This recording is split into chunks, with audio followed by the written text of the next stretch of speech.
Ces chansons ont sauvé des vies et ont redéfini la culture queer. En ce mois des fiertés, je vous propose de revenir sur le top 10 des meilleurs hymnes LGBT+, de tous les temps.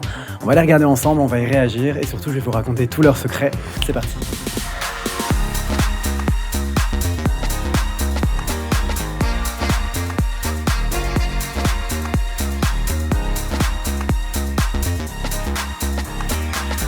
Bonjour à tous, c'est Popslay, bon retour sur la chaîne ou bienvenue si vous venez de nous rejoindre. On se retrouve chaque semaine sur ma chaîne YouTube pour décrypter ensemble les plus grands classiques de la musique pop et l'industrie musicale. Cette semaine, le média américain Billboard a sorti un article sur les 60 meilleurs hymnes LGBT+ de tous les temps. Alors je vous propose de passer en revue le top 10 et vous allez voir, vous risquez d'être surpris. Je vais vous raconter toutes les histoires et les secrets de ces chansons, on y va. À la 10e place de ce classement, on retrouve Don't Leave Me This Way de Thelma Houston, sorti en 1976. C'est un énorme tube obligé, vous avez déjà dansé dessus.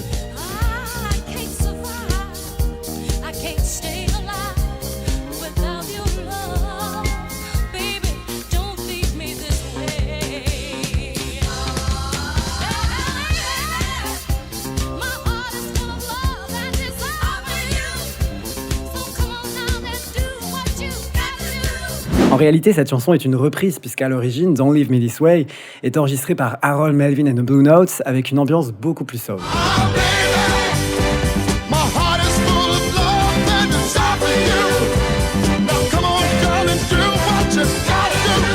Cette première version de la chanson sort en 1975 sur leur album Wake Up Everybody, mais n'est pas proposée en tant que single officiel aux États-Unis. Seulement, il y a une personne qui va changer la donne, qui va changer la vie de cette chanson.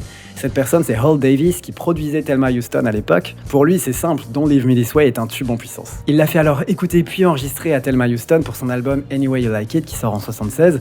Et là, bingo. La chanson devient un tube et s'envole à la première place des charts en avril 77 aux États-Unis. À noter que le producteur Hal Davis est également la personne qui est derrière l'un des tubes les plus sexy de l'histoire, j'ai nommé Love Hangover de Diana Ross.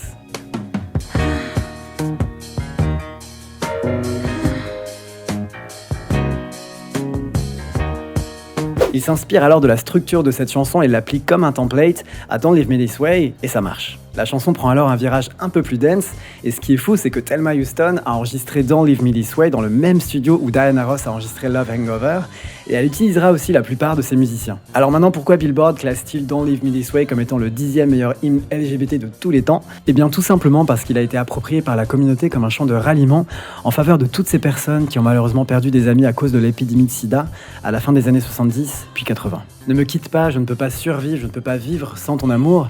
C'est des paroles qui sont très fortes et qui ont fait écho à cette situation. En 86, c'est le groupe synth-pop The Communiards, composé de Jimmy Somerville et de Richard Coles, qui reprend le titre avec Sarah Jane Morris.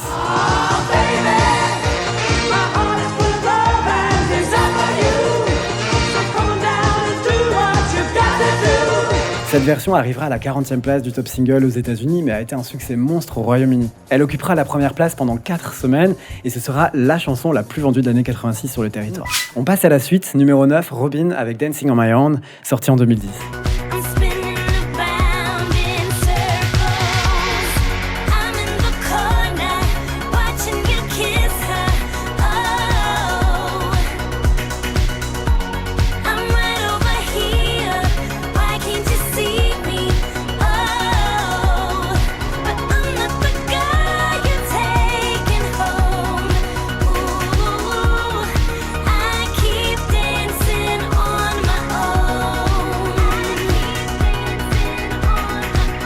Dancing on My Own est l'une de ses chansons signatures, mais c'est surtout l'ultime banger des cœurs brisés. D'ailleurs, dans son article, Billboard indique que toute personne gay ne s'étant jamais retrouvée dans les paroles de cette chanson, eh bien n'est pas digne de confiance. C'est une blague, évidemment. Pour moi, c'est le refrain le plus beau de sa carrière. On va isoler les voix, écoutez comme c'est envoûtant.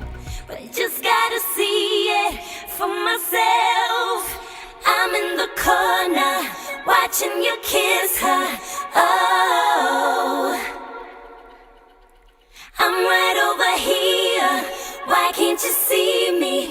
Oh. Dans cette chanson, Robyn est en club, elle regarde l'homme qu'elle aime danser avec une autre femme, tandis que cet homme ignore tout simplement sa présence sur la piste de danse. J'aime beaucoup cette image, cette métaphore du club pour mettre en avant sa peine de cœur. Ça me parle. Dancing on My Own parle donc de se sentir seul, isolé et ignoré. Cette sensation est universelle, certes, mais c'est vrai qu'elle est aussi très présente dans la communauté LGBTQIA+. C'est pourquoi cette chanson y a tout particulièrement résonné. Voici ce qu'avait déclaré Robyn à ce propos. La culture gay a toujours incarné le fait d'être entre guillemets à l'écart. Je pense que tout le monde a juste peur d'être seul, on veut tous être aimés et être vus. Quand on est perçu comme étant différent par la société, ce sentiment est encore plus intense. Alors si Dancing on My Own est considéré comme un hymne gay, je le prends comme un super compliment. En réalité, avant même que la communauté LGBT+ se soit appropriée la chanson, eh bien Robyn avait affirmé s'être inspiré de Donna Summer, mais aussi de sa passion pour des hymnes disco gays et tristes, tels que Dancing with Tears in My Eyes de Ultravox.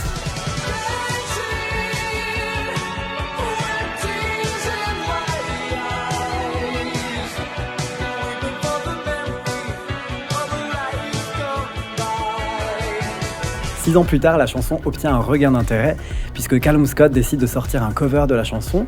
Il décide toutefois de ne pas changer les pronoms et les paroles étant gay, ayant, je le cite, toujours craqué pour des mecs hétérosexuels. I'm in the corner, watching you kiss her. Oh, oh, oh. C'est un énorme succès, surtout au Royaume-Uni où la chanson atteindra la 2e place des charts, et le clip cumule aujourd'hui plus de 470 millions de vues sur YouTube. La version de Robyn reste un classique, c'est personnellement ma favorite, et elle continue de bercer nos fins de soirée dans les clubs. À l'époque, en 2011, la chanson reçoit même une nomination aux Grammy Awards dans la catégorie meilleur enregistrement dance, un prix qui va être remporté par Rihanna ce soir-là avec Only Girl in the World. Enfin, je suis tombé sur la version démo de Dancing on My Own, et un peu à l'instar de Sia, on entend Robyn faire du yaourt sur les couplets, lui permettant ainsi de créer la structure de la chanson. Écoutez.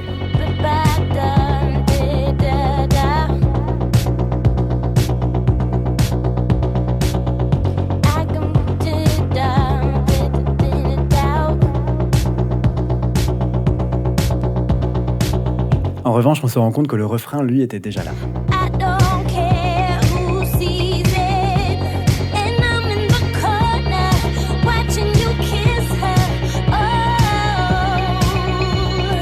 Bref, une chanson qui méritait tellement plus de succès et de reconnaissance. Allez, chanson suivante, à la 8e place, on retrouve I'm Every Woman de Chaka Khan.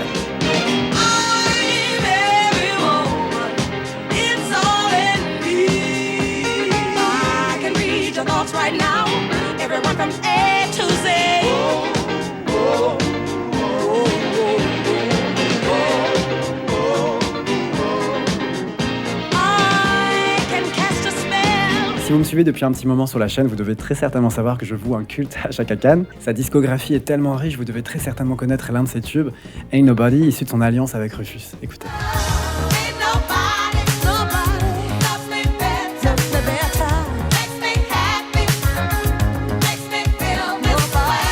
Et un de ses autres titres devenus cultes, c'est évidemment I'm Every Woman, le premier tube solo de l'artiste sorti en 78. La chanson parle donc d'une femme forte qui prend soin de son homme, qui lui apporte son amour, son soutien, faisant de lui un homme meilleur. Puis la chanson a été adoptée par la communauté queer et par les femmes trans, fières de leur identité, se battant pour les droits qu'elles méritent. Et au-delà de ça, c'est aussi une chanson qui a enflammé les clubs gays et grand public en 78. Ce qui est fou, c'est que finalement, la version de Chaka Khan a souvent été quelque peu éclipsée par la version cultissime de Whitney Houston.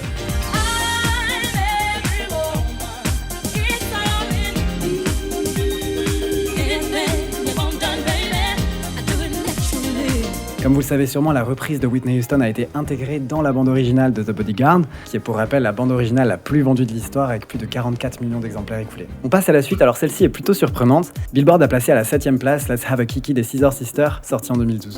Let's have a kiki. I wanna have a kiki. Dive, turn, work. Let's have a kiki.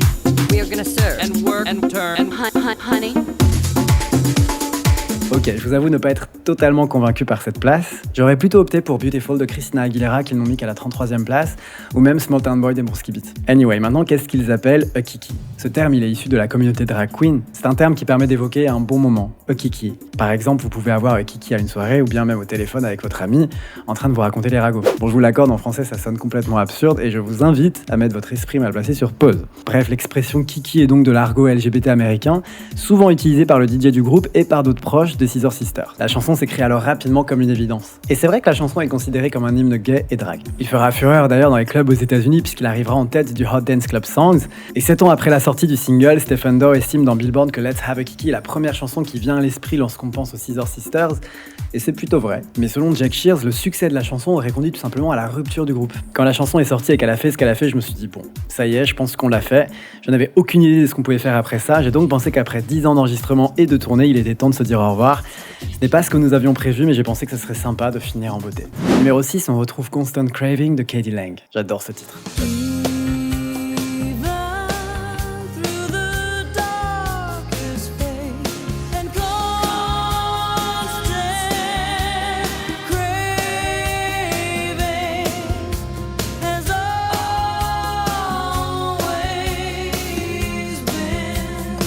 La chanson est sortie la même année où k.d. lang s'est révélée être lesbienne. L'année suivante, elle participe au tout premier bal présidentiel en l'honneur des LGBT.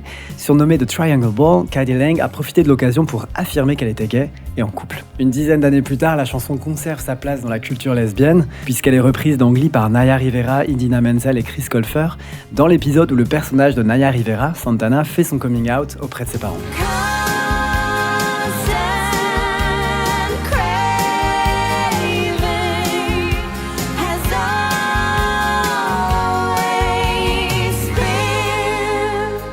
Constant Craving fut un grand succès aux États-Unis. La chanson a d'ailleurs reçu plusieurs nominations aux Grammy Awards de 1993 pour Song of the Year, Record of the Year et Best Female Pop Vocal Performance, un prix qu'elle va remporter ce soir-là. Fun fact, k.d. lang partage des crédits d'écriture avec les Rolling Stones pour leur single Anybody Seen My Baby sorti en 1997. C'est vrai que les similitudes sont assez frappantes, surtout sur le refrain. Écoutez.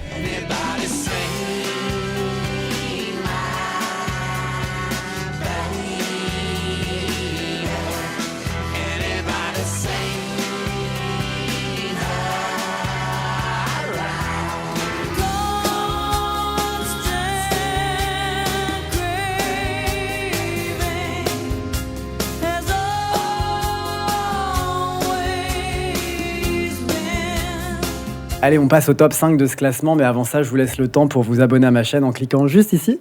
Ça me ferait trop plaisir, on est bientôt 60 000, la famille s'agrandit de jour en jour, donc merci à tous pour votre soutien constant. Numéro 5, l'intemporel True Colors de Cyndi Lauper, sorti en 86. But I see your true colors shining through. I see your true colors, and that's why I love you, so don't be afraid.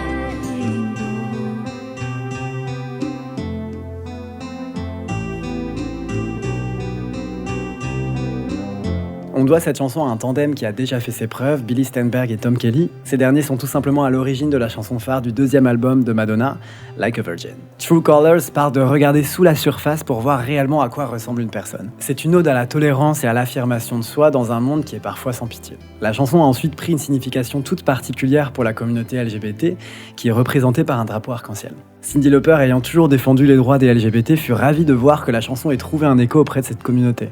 D'autant plus que Cyndi Lauper avait en tête de dédier cette chanson à son ami Gregory, malheureusement décédé du sida. Cette chanson, elle souhaitait aussi la dédier aux compagnons de ce dernier, et bien évidemment à ses proches endeuillés. Voici ce qu'elle avait déclaré à propos de la chanson. Je savais qu'elle était spéciale, que c'était une chanson de guérison, et j'avais envie qu'on guérisse tous un peu. Ce que j'aime beaucoup dans cette chanson, c'est tout l'arrangement qu'il y a derrière. C'est très intimiste finalement, ils ont gardé très peu de musique, ce qui permet vraiment de mettre l'émotion au premier plan, et celle-ci est très forte. Alors même s'il s'agit d'une des seules chansons qu'elle n'a pas écrite seule, Cyndi Lauper délivre pourtant une interprétation très personnelle et ultra sensible. D'ailleurs, voici ce qu'avait déclaré l'un des producteurs, je le cite: « Parfois un artiste va reproduire votre maquette exactement comme vous le lui avez présenté, ça a été le cas de Like a Virgin avec Madonna, mais avec True Colors, plus que toute autre chanson, Cyndi Lauper a trouvé quelque chose qui s'éloignait de notre démo de façon très créative.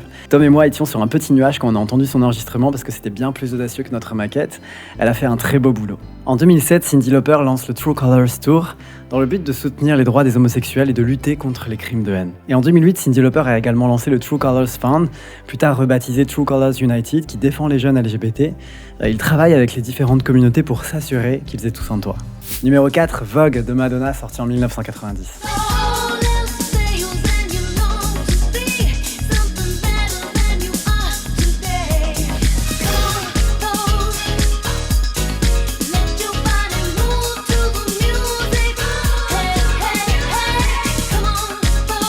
Billboard souligne que choisir un seul morceau de la discographie de Madonna est une tâche ardue, mais que le choix le plus sûr s'orienterait vers Vogue, inspiré de la ball culture et de la scène voguing. Ce qui est dingue avec Vogue, c'est que finalement cette chanson est enregistrée en tant que phase B, mais la chanson finira tout de même par être exploitée en tant que single officiel avant d'atteindre la première place des charts aux États-Unis. Cette chanson, elle a en quelque sorte démocratisé le voguing et surtout elle a consolidé la place de Madonna en tant qu'icône gay. Et comme toutes les réappropriations culturelles, c'est vrai que la diffusion du voguing et sa démocratisation s'est quelque peu affranchi de sa dimension politique de base. On peut noter aussi qu'en 90, le mot Vogue était très en vogue, était très à la mode, non seulement grâce à cette chanson, mais aussi parce que le magazine Vogue connaissait un renouveau grâce à Anna Wintour, et le groupe En Vogue émergeait aussi avec son premier hit, Hold On. Le clip de Vogue présente également la House of Extravaganza, l'une des houses les plus reconnues au monde, et dont l'influence culturelle est indéniable. Fun fact, c'est la meilleure amie de Madonna, Debbie Mazar, qui a remarqué pour la première fois l'engouement du voguing alors qu'ils étaient en boîte avec Madonna. Elle était fascinée par la façon dont les hommes prenaient la pose, strike a pose, le tout en arborant des positions qui leur paraissaient étranges. Ainsi, Madonna, toujours aussi avant-garde, présente l'idée au producteur new-yorkais Shep Pettibone avec qui elle avait commencé à travailler,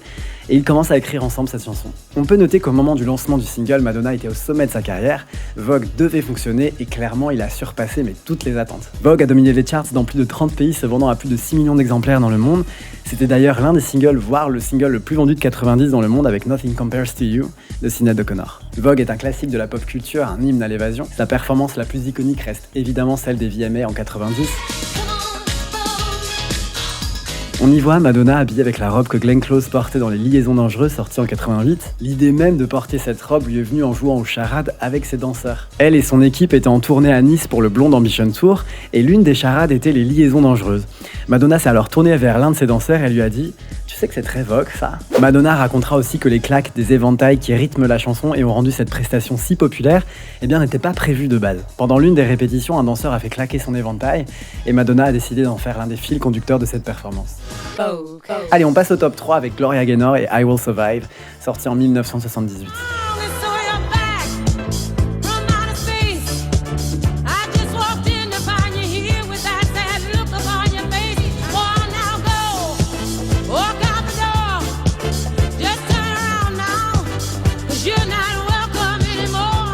J'ai toujours trouvé ça fou que cette chanson soit d'abord un hymne gay avant d'être devenue un hymne de football. Cette chanson est d'ailleurs entrée au catalogue de la Library of Congress, la bibliothèque nationale américaine, en 2016 comme trésor national pour, je cite, son apport culturel, historique et artistique signifiant.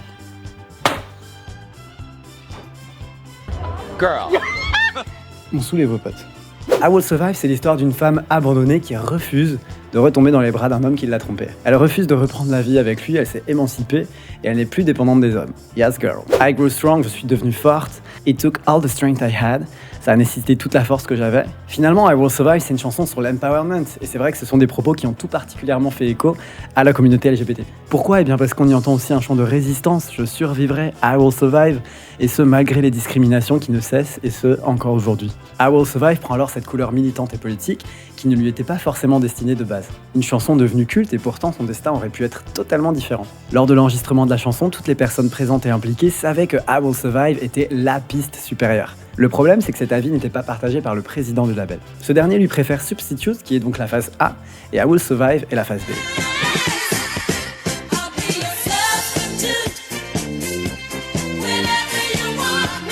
Résultat, Substitute atteindra la 107e place des charts américains. Et puis petit à petit, les DJ et les radios vont commencer à s'intéresser à la phase B, I Will Survive. L'engouement va être tel que Polydor finira par sortir I Will Survive en tant que single officiel. Et la suite de l'histoire, vous la connaissez tous, elle est surréaliste. Première des ventes aux États-Unis en mars 79, un Grammy Award pour Best Disco Recording battant entre autres Don't Stop Till You Get Enough, Bad Girls ou même Boogie Wonderland. C'était d'ailleurs la dernière fois que cette catégorie fut mise en place, mais ce ne sera pas le dernier Grammy Award de Gloria Gaynor. Et enfin, fun fact, RuPaul avait éliminé 2 queens lors d'un même épisode de RuPaul Drag Race pour ne pas avoir rendu justice à cette chanson.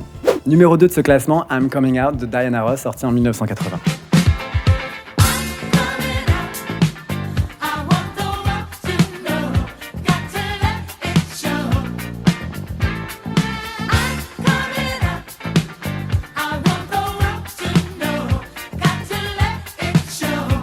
À l'époque, Nile Rodgers est dans un club new-yorkais, il se dirige alors vers les urinoirs et il fait la rencontre de 3 drag queens qui sont grimées en Diana Ross et c'est à ce moment-là qu'il a eu l'idée de créer I'm Coming Out. C'est donc lui qui a produit et apporté ce son disco qu'on retrouve dans l'album de Diana Ross. D'ailleurs, il raconte en 2013 qu'un DJ avait dit à Diana Ross que cette chanson allait ruiner sa carrière puisque tout le monde allait penser qu'elle était homosexuelle. Il dit aussi que c'est la seule fois où il a menti à un artiste parce qu'il savait que cette chanson deviendrait un tube et qu'elle parlerait à son audience queer. Le fait est que Diana Ross n'avait pas réellement saisi le double sens de I'm Coming Out et c'est vrai que depuis, cette chanson est devenue un hymne gay. En 97, The Notorious B.I.G. sample la chanson sur More Money, More Problems, un titre qui atteindra la pole position aux États-Unis.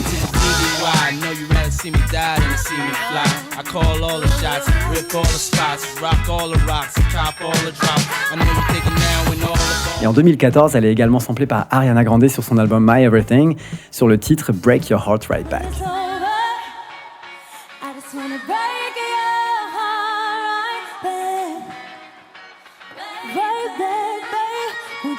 Et enfin, quelle est la chanson que Billboard place à la première position de ce classement ? Eh bien, c'est Born This Way de Lady Gaga, sorti en 2011.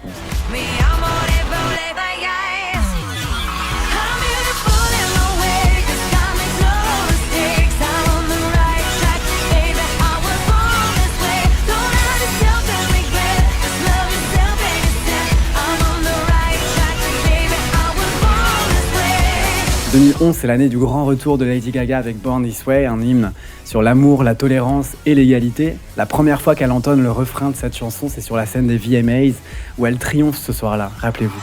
It's called Born This Way. How beautiful in my way, 'cause God makes no mistakes. I'm on the right track, baby. I was born this way. Born This Way a été écrite en seulement 10 minutes. Pour cette chanson, Lady Gaga s'est inspirée de l'hymne disco gay de Carl Bean sorti en 1977, I Was Born This Way.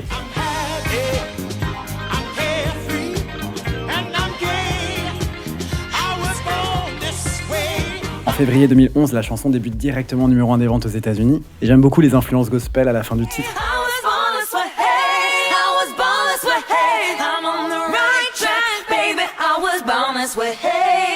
D'ailleurs, j'adore cette vidéo de Lady Gaga en backstage avec ses choristes où elle entonne Born This Way. On ressent vraiment toute l'étendue de sa voix.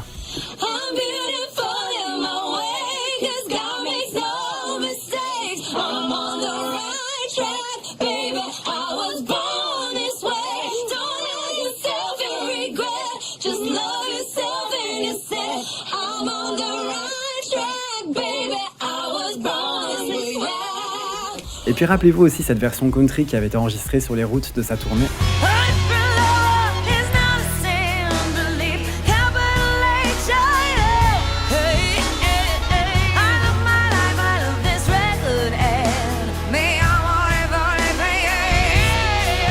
Cette version avait été mise officiellement en vente et une partie des bénéfices était reversée au profit d'une association LGBT. Aujourd'hui, Born This Way reste l'un des plus grands classiques de Lady Gaga. Elle l'avait d'ailleurs interprété sur la scène du Super Bowl en 2017. C'était le premier Super Bowl depuis l'élection du président Trump et Lady Gaga n'a fait aucune déclaration politique dans sa performance, mais cette chanson a tout de même fourni un message de soutien à ceux qui se sentaient privés de leurs droits. Imaginez, elle a chanté ses paroles devant une Amérique ultra-conservatrice. Et sa chanson Born This Way et l'album dont elle émane a sauvé des millions de jeunes en quête d'identité et de représentation. Comme quoi la musique peut aussi sauver des vies ou mettre du baume au cœur à moindre échelle. Merci à tous d'avoir suivi cet épisode, c'était un plaisir pour moi de le construire. Si vous avez passé un bon moment en ma compagnie, c'est le moment d'attribuer un like à cette vidéo et de vous abonner à ma chaîne pour plus de contenu. Encore merci du fond du cœur pour votre soutien sans faille, vous êtes les meilleurs. Évidemment, il y avait plein d'autres chansons qu'on aurait pu aborder dans ce classement. Mais je vous laisse le soin de me suivre sur Instagram puisque durant le mois des fiertés, chaque jour, je décrypte une chanson qui célèbre la communauté LGBT+, dans un format court. Je vous mets les réseaux en commentaire. Et puis je vous donne rendez-vous la semaine prochaine sur ma chaîne YouTube pour une nouvelle vidéo. D'ici là, portez-vous bien, protégez-vous, prenez soin de vous. Je vous envoie plein d'amour et je vous embrasse. Mouah.